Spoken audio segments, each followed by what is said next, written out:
on this very special occasion when we have His Holiness Devamrita Maharaj. So sorry, Maharaj. Don't realize true status. I'm so sorry. So His Holiness Devamrita Maharaj has been so merciful and come to Atlanta to give us his association. He will be here for the next 3 days, so please let us take full advantage of this opportunity because it's come after a very, very long time. Maharaj was here in 1975, and after that he has come after almost 30 or 41 years. So it's a very, very special occasion for all of us. And I know there'll be a lot more devotees coming in. We expect this whole place to be full. But obviously they didn't expect that Maharaj will be here at 7. They all normally show up always 15-20 minutes late. So I would like to so I would like to request Sikkim Mahiti Prabhu to please come and introduce Maharaj to all of us. Okay. Thank you so much. So it is Devamrita Maharaj ki Jai. So Maharaj has been one of those servants of Krishna that he's always seemed to be in other parts of the ISKCON world than we are. Atlanta's unique in that way, isn't it? Balabaja, the kind of, we're here and there's not so many other temples around, but he became a devotee in New York City, 1973. So those of you who've been to the East Coast, it's quite a few temples within 2 hours of drive of each other. And I'm sure, how many of you know Maharaj? Raise your hand and heard of Maharaj's? Okay, so nice story. He became a graduate of Yale University with great promising career. And a great wife waiting for him also. Wife. But somehow or another he contacted Srila Prabhupada's books, and that was it for material life for Maharaj. And his service in ISKCON, currently, of course, he's one of the governing body commissioners, mostly in New Zealand, and also Gita Nagari. He's one of the BBT trustees also. To me, probably the bigger, important role to keep Prabhupada's books going. And of course, initiating guru in ISKCON. And some of his earlier services, you may be surprised to know, everyone's heard of Bhakti Tirtha in Russia, right? Well, Maharaj was in Poland during that communist period. They would put him in the trunk of the car and drive him around from place to place so he couldn't be caught. And actually that maybe not a lot of credit was given, but probably more credit needs to be given for establishing Krishna consciousness in Poland. Now you see in the Juna March there. Actually, it was all the whole Eastern Bloc. The whole Eastern Bloc. I just heard of the Poland experience. I met one devotee in Philadelphia who was describing how, when they would first come, it couldn't be outward Krishna consciousness, it was yoga. But secretly they would somehow or another make them devotees and have programs. And even at one point, one nice story about his preaching in Poland. Because as you know, in communist countries, even now you see Russia's trying to block all this evangelistic activities. So no question of something in the house. He's at a home program and they get raided for having church in the house. And they're arresting all the foreigners, anybody who's in there. Somehow or another they don't see Maharaj. I'll see Krishna's mercy. Take everyone out and he's still there and he doesn't get arrested. So a lot of sacrifices made then, and he went to New Zealand approximately, could we say 20 years ago? 23 years ago, and began, some of you may have heard of this Bhakti Lounge preaching, targeting Western audiences and bringing them into not just Krishna consciousness, but they'll dedicate their lives in the ashram environments. And so a very, very successful program in New Zealand, which is a difficult place to begin Krishna consciousness. People there are generally very non-religious, to put it mildly. And to make them religious is a phenomenon in itself. So anyway, by Krishna's grace, he's here, and of course we're praying that he comes more often. Also, give me one of those two books there. He's also an author too. Anybody read Searching for Vedic India? Yeah, of course, he's read that. And his most recent book, this one here is Hiding in Unnatural Happiness. So they're available too if you all like to take one. He's here, he can sign one for you also. And just a donation. Yeah, I mean, in the next 2 or 3 days we have a few. I brought a case of each, so there's 25 of those Vedic India and 60 of these small ones too. So again, without further ado, let's give Maharaj a nice...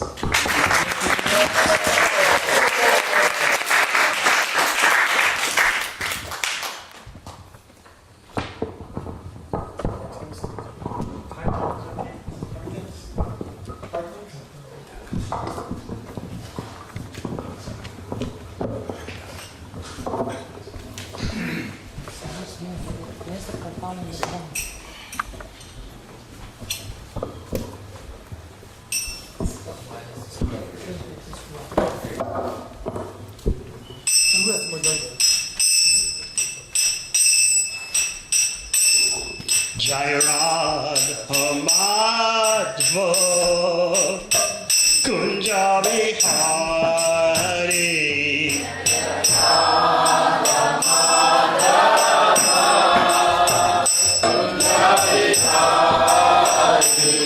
Jai Radha Madhva Kunja Bihari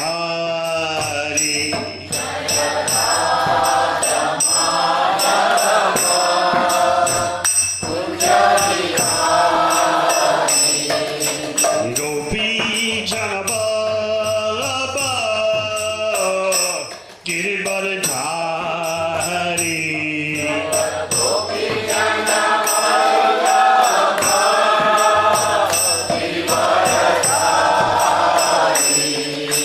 Gopi Janabalaba Giribadhari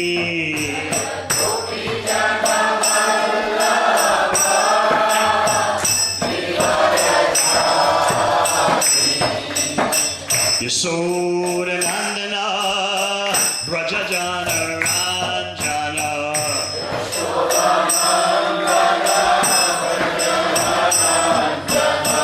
Yashoda Nandana Brajajana Ranjana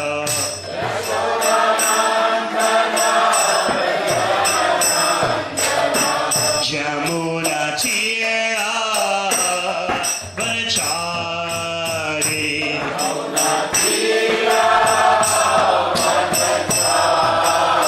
Jamuna Tira Vanachari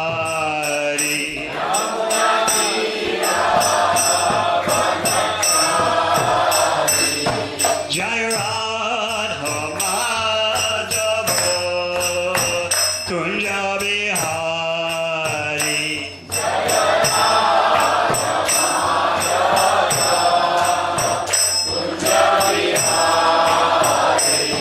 Jai Radha Madhava Kunja Bihari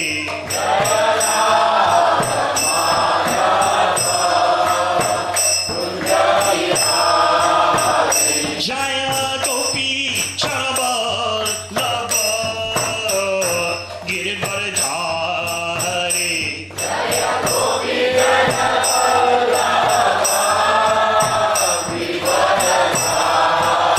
Jaya Gopi Chanaballabha Girivardhari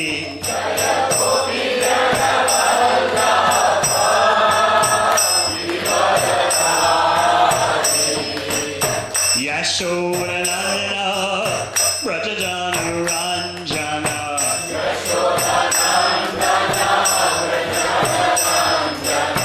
Yashoda Nandana Brajajana Ranjana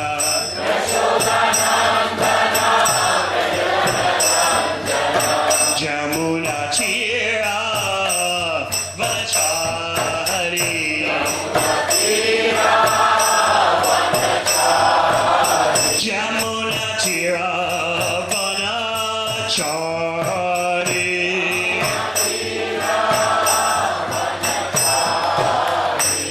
Jai Radha Madhava Kunda Bihari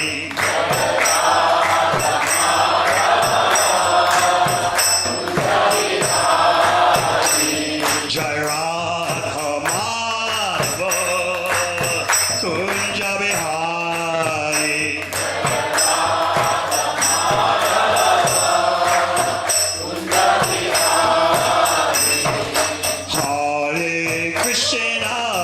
Hare Krishna, Krishna Krishna, Hare Hare, Hare Rama, Rama Rama, Hare Hare.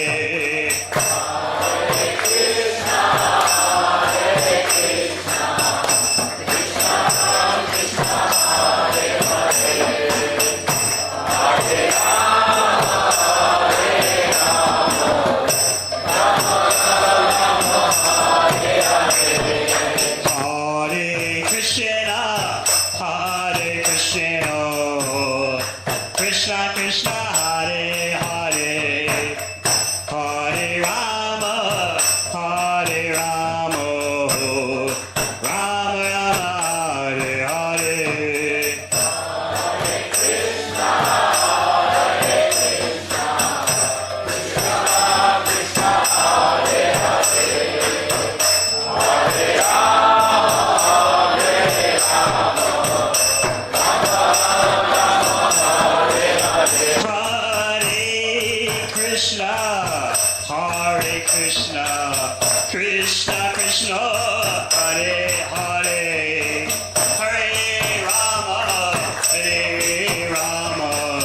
Rama Rama, Hare Hare.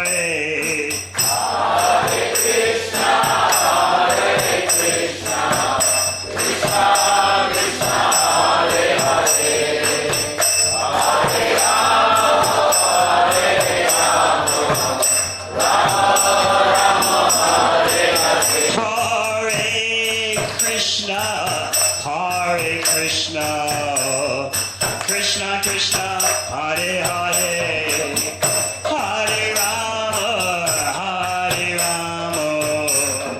Rama Rama, Hare Hare.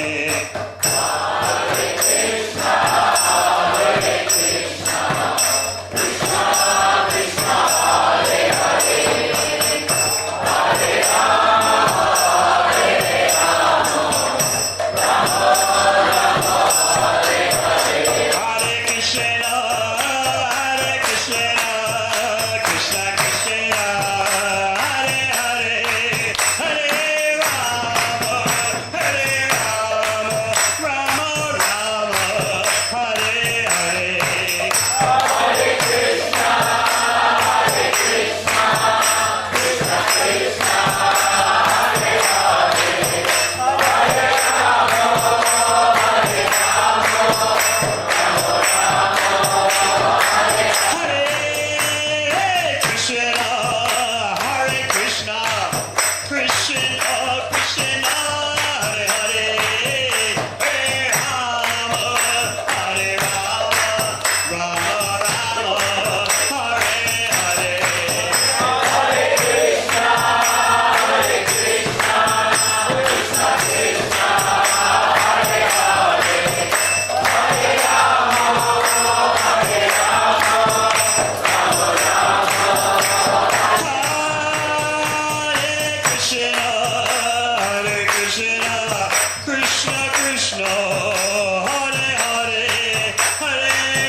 Vishnavam Sabharadajacharya.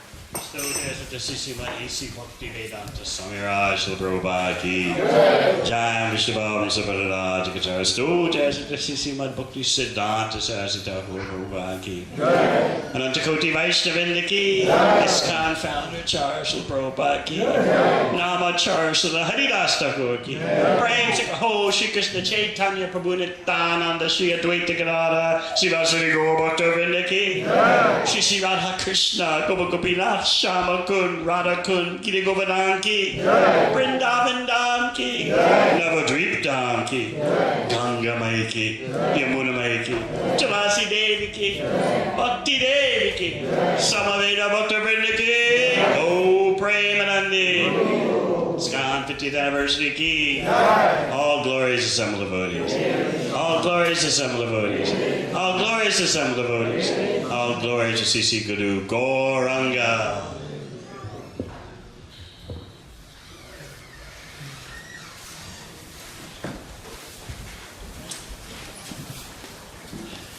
Yes, as you heard, this is my first visit to Atlanta since Srila Prabhupada was here in 1975.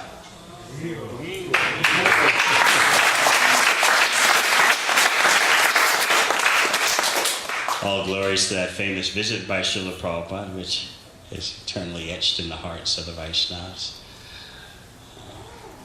And before that, I first came to Atlanta in the summer of 1973. And there, I remember, was Balavanta Prabhu and a very radiant-looking devotee named Bhakta Ben.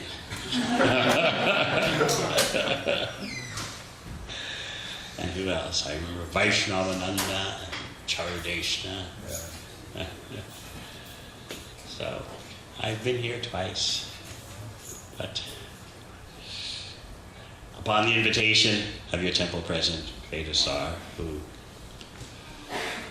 can be very persuasive, he corralled me in Mayapur, and I try to be a servant. Not always successful, but I try to be a servant. And so, responding to his emphatic 2-hour presentation, here my little self is now. And yes, Atlanta is a surprise to me in that when Vedasar took me for a tour today, it looked like just one big suburb to me. Where are the crowds? I'm born in New York City, living in Manhattan before. Where the crowds, where the traffic jams, it's so quiet. Plenty of room on the sidewalk, when people walk. What's going on? And I was reading in the New York Times that actually Atlanta is one of the economic boom places in the U.S. Much to the delight of some of our prime congregational members here, Atlanta is slated to be for an IT boom. Because I just came from Silicon Valley. I was speaking at Stanford as well as at the Google headquarters. And real estate's too expensive there. So they tried going to Austin. Now Austin's too expensive. And so what's slated next supposedly is Denver and Atlanta. So that way I became familiar with some of the material characteristics of this city. But of course, the real opulence is the devotee congregation. And quite a few of your leaders have spoken to me about they feel a need for reaching a wider segment of the population. That's always a worthwhile concern. Certainly, the low-hanging fruit is very juicy and sweet, dripping with nectar. Our blessed Indian congregation. But it's time to advance further up the tree to the more difficult branches. Where the fruit isn't so ripe at first. Yet, I'm glad that quite a few of you want to try. It takes a lot of perseverance. It takes a lot of determination. What I usually explain is something I was saying last night. Did you know what it's like? Maybe some of you have read, of course, Srila Prabhupada, Devamrita, and then various biographies, like Yamuna Mataji's books, and they explain what it was like when Prabhupada took the first American and European devotees to India. Hopefully in the next year or two you'll see Giriraj Maharaj's memoirs about the Juhu days. And so, please appreciate how intense it was for these devotees to have to cross the cultural barrier. They had to adjust to being in another universe. Learn what to do, what not to do. At first, they would hear Prabhupada lecture, fools and rascals. So there they are, 21, 22. They thought they could do the same thing, you know? Fools and rascals. Of course, you know, a young person doesn't say that in India. So they had to learn. Now, so many of them have become so expert, they can out-Indian the Indians. Jaipataka Maharaj, Radhanath Maharaj, Giriraj Maharaj, Bhashya Ghosh Prabhu.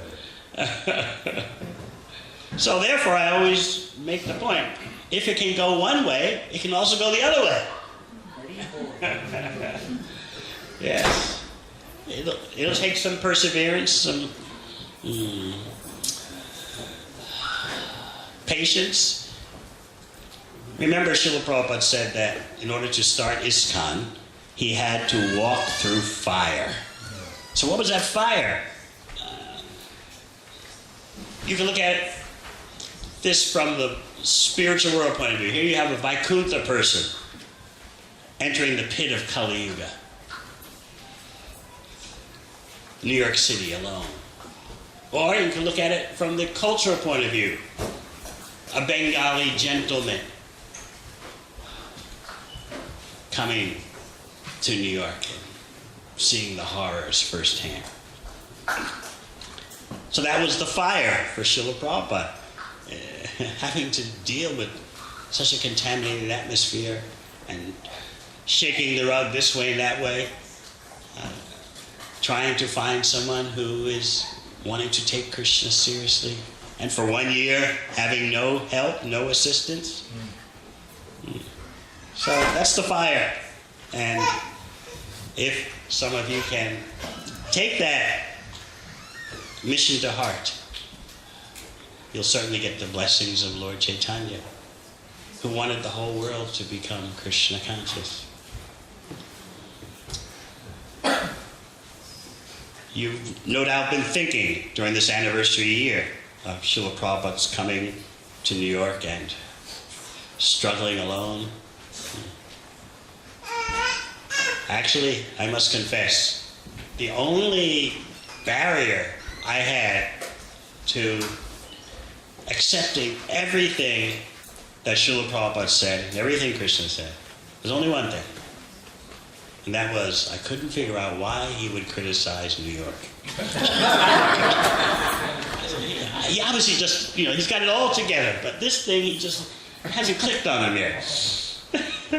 He would call it a noisy place, a dirty place, and I thought Manhattan, that's the center of the universe. It doesn't get any better than this. So, of course, I've been traveling internationally since 1978 on every continent in the world, and so now when I go to New York, I think, oh, what a place. For Krishna's pleasure, we can go anywhere. So, let's visualize Lord Chaitanya touring South India. How many of you are from South India? Okay. About a third of you. Okay. He's at the house of the Kurma Brahmana. The Brahmana invites him for lunch, and he gives Lord Chaitanya the full welcome, puja, washing the feet, putting the water on the head, from washing the feet, putting on the head of all the family members. And this Brahmana is transcendently situated enough to recognize this is the Supreme Personality of Godhead. Extraordinary good fortune. So he says to Lord Chaitanya, after such a glorious welcome, he said, I can no longer tolerate the waves of the material energy. Vishoy Taranga. I can't handle anymore. Take me with you immediately. I want to leave home. And what is Lord Chaitanya's response? Don't speak like that ever again. And he gave the famous instruction. Wherever you go, whomever you meet, teach the science of Krishna. And he said that if you do this,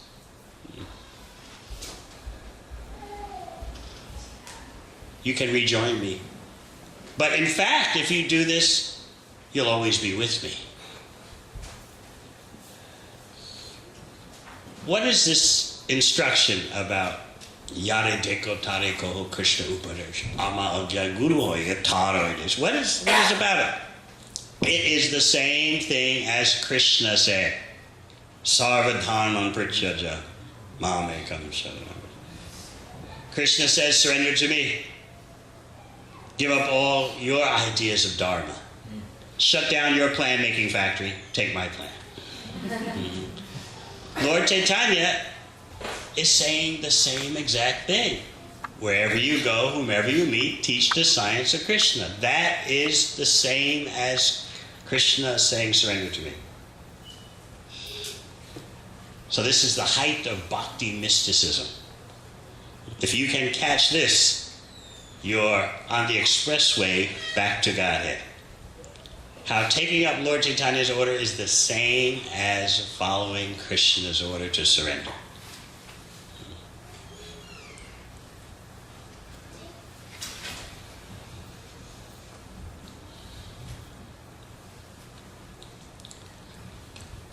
When I'm speaking at universities, it's like, I think Tuesday I was speaking at Stanford. One fear that I find is very prominent. And a fear that is common not only in the West, but also in India. When I speak at IIT in India, I also hear the same fear. Are you trying to present to us a religious belief? Religious belief is totally, shall we say in popular vernacular, uncool these days. The younger ones are smiling, they know.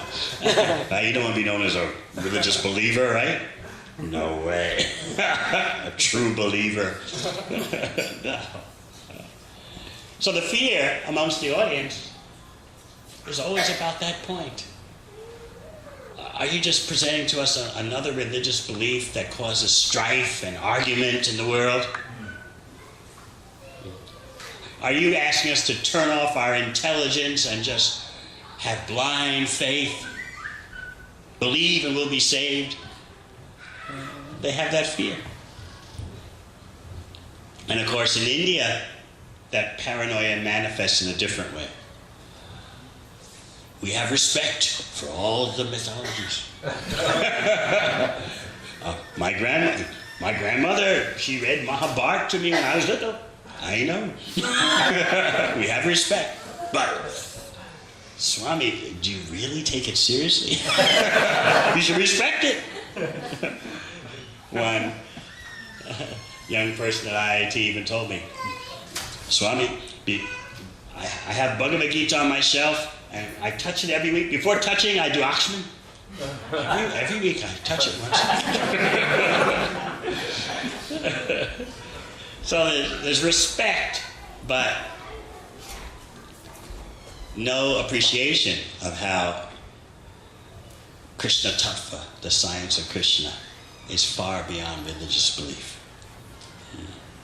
Liberal people will say, no, you believe as you like, I respect your beliefs. I was speaking at one event in Sydney, Australia. A lot of young, successful Western persons there. Stock market people and bank people and engineers and like that. IT, of course. And so, after I spoke, they invited me, please, let's sit together. And we were all taking prasad. And so one of them said, it's really great what you're into. You're into Krishna. He's into scuba diving. He's into Buddha. He's into skiing. Yeah. Whatever you're into, just be into something. Have a passion for something. Whatever helps you make it through the day and night, fair enough. So those are the liberals. Everyone should have their own myth. Myth used to have a pejorative, negative connotation. I talk about this in Searching for Vedic India. To call something a myth used to be a real put down. Now, in many circles, to call something a myth is fine. Everyone needs myth. Myth has constructive value for giving you insights into life. Even though it's not true, still, it has value. So similarly, the Krishna myths, fine. The Native American myths, the Buddhist myths, whatever, the Christian myths. It just adds flavor to life. So pick your myth and we'll tolerate it. But how it is that this knowledge of bhakti is far beyond religious belief. So I explain. Krishna says, Maya sakta manapata yogam yujam madashraya. Asamsayam samagram mam yatad yashasi tashtrinu. Krishna doesn't say, now listen, I'm going to give you a religious belief. He says, now listen, I'm going to teach you the process by which you can understand me. I'm going to give you the methodology. In other words, allow me to escort you into the bhakti laboratory. So when I explain it like that to the students, they go, wow, okay. They're like, relax. Oh, it's not a religious belief. It's a methodology to experience something. I said, yes. Nowhere in Bhagavad Gita does Krishna ask you to believe in it. Has anyone seen a verse where Krishna asks for your belief? No. Whether you believe in Krishna or not, Krishna's doing his thing. He's got his leelas, which we try desperately to imitate. But everywhere in Bhagavad Gita, Krishna says, here is the process to understand me. You do like this, you get the results. And also, he explains, if you don't do like this, here are the results you get. He tells that to Arjuna in the 18th chapter. If you don't act according to my instructions, but act according to your false ego, you'll still act anyway, but you'll act under the influence of illusory energy. You're a warrior, so you'll fight anyway. If you don't fight for me, you're going to fight anyway. It's like telling a business person, you don't do business for Krishna, you'll do business anyway, but it'll be for mine. So Krishna outlines both the positive and the negative. And of course, what's Arjuna's answer at the end? Nashta moha smitir labda karishye vachanam tava. Krishna, I totally accept everything you say. My illusion's gone. I'll act according to your instruction. Not I will believe according to your instruction. I will act according to your instruction. This is the bhakti laboratory. And besides the invitation at the beginning of the 7th chapter of Bhagavad Gita, there's the invitation at the beginning of the 9th chapter. Idam tu te guyatamam payat anusuyave jnanam vijnana sahitam Yajgata moksha shubha. Because you're not envious of me, I'm going to teach you most confidential knowledge. Knowing what I'm telling you, you'll be able to free yourself from material existence. So this is the nature of bhakti knowledge. We may have grown up with it as a tradition, as a cultural item. That's nice. But sooner or later, we have to recognize the active potency of bhakti. It has dynamics. It has transformative abilities. Because we need our life to be transformed. So is our life going to be transformed by the right religious belief and belonging to the right religious sect? Or is our life going to be transformed by knowledge that is universally available for everyone?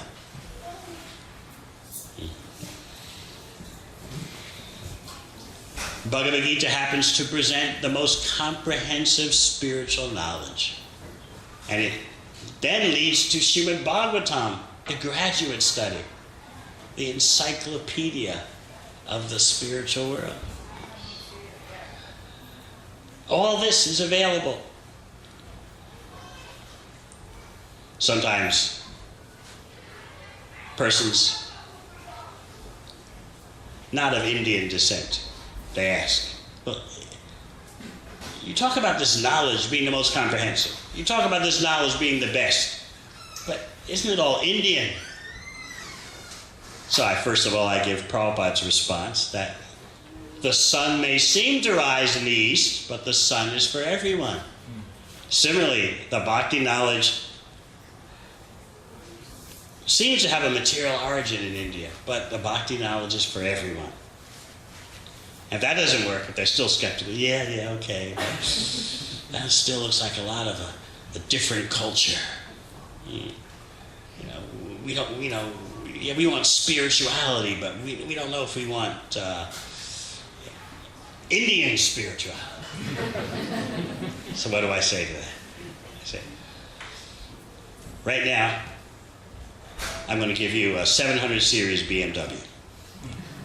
And I want you to refuse it because it's a German car. Who would do that? No, you don't care where the car is made. You want the best car. BMW 700 series? No problem. I'll take it. What about the American cars? Don't you want a Chrysler? Well, if I got a chance for a 700 series BMW, I'll take that any day, right? Because you recognize it's one of the best cars. But speak if I offered you a Bentley or a Rolls Royce. I don't want any British cars. No.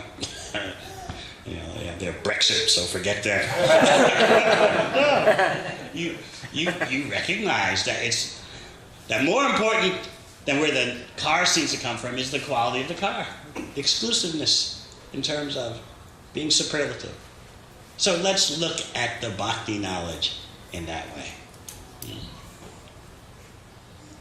We don't criticize other spiritual vehicles. They all have their place.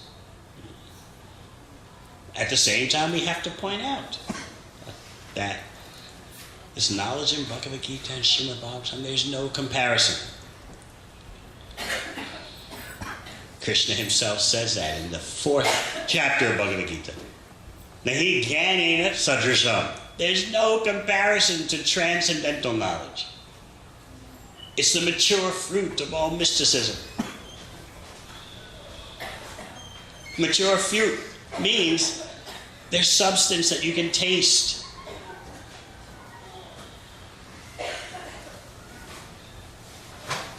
So it's up to us to discover why there is no comparison. Put it to the test. See, is there the knowledge that has no rival? What else does Krishna say about the bhakti knowledge? So that we're sure that we're not just dealing with some catechism or theology.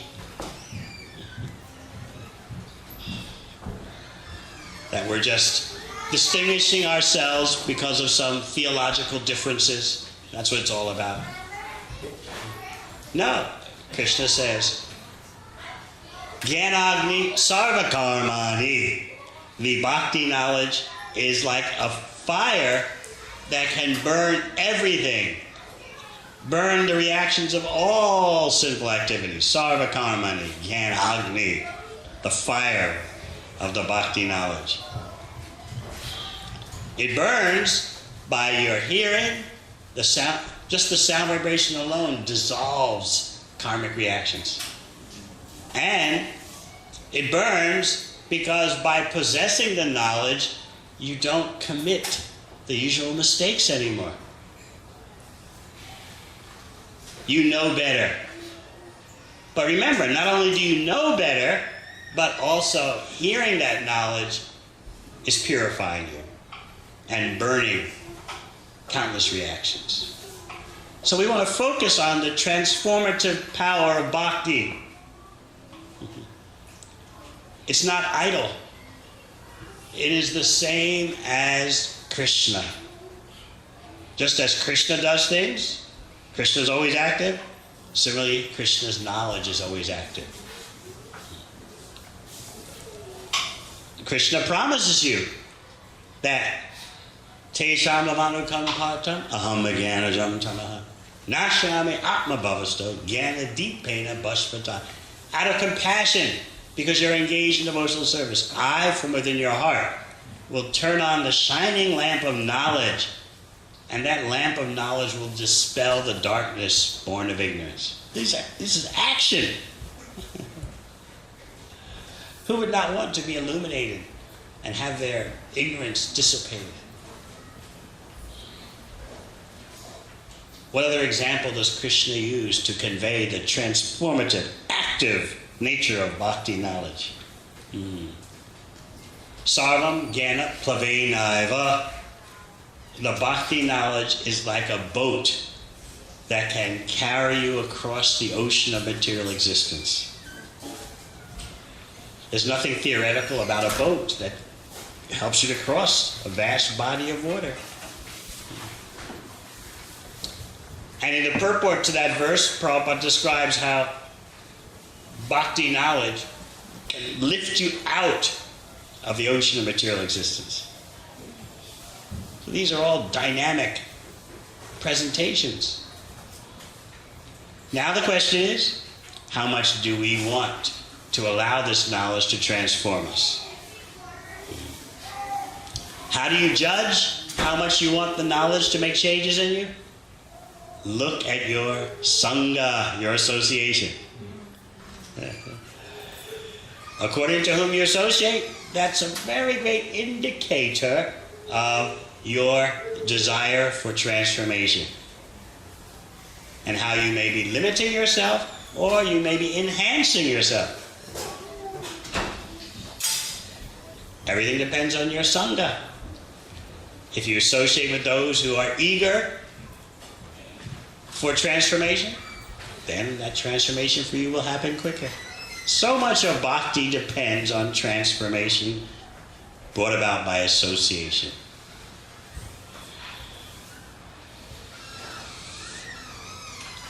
The more we allow ourselves to be open to transcendental knowledge, that means submissive hearing. And submissive hearing means hearing with a desire to change. And that should never end. Let's be eager for ongoing purification in Krishna's service. Because once we are blessed with the platform of love of Krishna, there's no limit to how pure that love can be. Therefore, Chaitanya Charitamrita explains that a prime characteristic of someone who has love for Krishna is that they think they have no love for Krishna. Seems paradoxical. If you have something, you should know it. But you never get enough. There's no satiation. And of course, Lord Chaitanya is wanting to give us the highest bhakti experience, love of Krishna and separation. And he says, you'll find in Chaitanya Charitamrita, that if you see tears in my eyes while I'm chanting, you should know it's just a show. Because if I actually loved Krishna, I would have died long ago from separation. And of course, Chaitanya Mahaprabhu himself is presenting his inadequacies in chanting the holy name, although he's the #1 chanter of the Hare Krishna mantra. Devamrita Samahajani Nanduraga. I'm so unfortunate. I have no raga, no attraction for chanting Hare Krishna. This needs to become our essence, our heart and soul. Never chant Hare Krishna well enough. When you look at the spiritual platform that the 6 Goswamis of Vrindavan are on, what do they say? Hey Radhe Braja Devi Ke Chalalite, Hey Nanda Sunakata. Queen of Vrindavan, Radharani, where are you? Oh son of Nanda Maharaj, where are you? Are you on the bank of the Yamuna? Are you on Govardhan Hill? Where are you? As Prabhupada explains it, their mission was never fulfilled. Does that make sense to you? You're following acharyas whose mission was never fulfilled. They never thought or felt that now I've got Krishna. Krishna was always just up ahead. That is the highest level of bhakti. And Lord Chaitanya is demonstrating that in his pastimes. Bhagavad Gita will first teach you about the opulences of Krishna. And there in Bhagavad Gita, Krishna says himself that if you actually know his power and his opulences, you'll become fixed in devotion. Arjuna asks, can you please tell me your opulences? And Krishna says in the 10th chapter, I can, but you should know they're limitless. I'll tell you just a few. And then at the end of the chapter, what does Krishna say? What's the point in me going through this list? Just a single fragment of myself. I support the whole cosmic manifestation. We need to understand Krishna's power. I remember at the BBT once, I worked at the BBT for several years on Chaitanya Charitamrita, Bhagavatam, and so many other books, Prabhupada, before I went to Eastern Europe.